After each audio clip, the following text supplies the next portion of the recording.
Burada ön plana çık.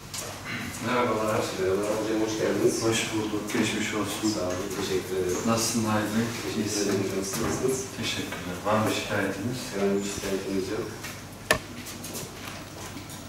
Nakilin 9. günü bugün. Kreatinler düşmeye başlamış. Sabah 4'ün altındaydı. Aynen öyle. İdrara İdraç 4 litreye açtı. İnşallah hafta başı hafta ortası bir sıkıntı olmasa kabul ederiz. Çok sağ olun hocam. Tekrar geçmiş olsun. Çok sağ olun. Açıldığından beri, Ocak ayından beri 3. ay naklimizi Kadavradan gerçekleştirmiş durumdayız. 6 aylık bu süreçte tabii gurur verici bir olay. Çünkü bekleme listesine bakacak olursak dünya genel 3-5 yıllık bekleme süreci hastalar için çok sancılı geçmekte. Yeni kayıt yaptıran, özellikle Ocak ayından sonra bir hastaya 6 ay içinde bir böbreğin çıkması hastalar için de umut verici, hastanemiz için de gurur verici.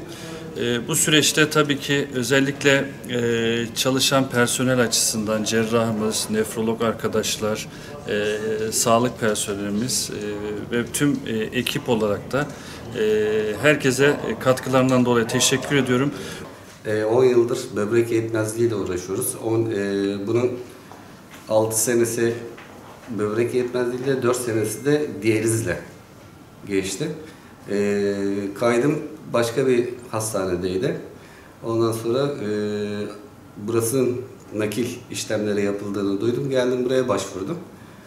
Sağ olsun hocalarımız da tavsiye etti böyle diyerekten. Ondan sonra ilk 6 ayda Kadavradan çağrıldık.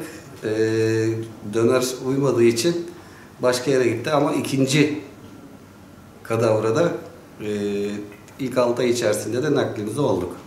Sağ olsun hocalarımız bu süreç içerisinde çok yardımcı oldular. Yani elinden gelen her şeyi yaptılar. Yani bir hasta olarak değil de bir böyle akrabaymış, bir arkadaşmış gibi her şeyde, her derdimizde, her sorunumuzda, her sıkıntımızda yardımcı oldular. Yani bir güler yüzle. Zaten bize de lazım olan da moral bu konu içerisinde.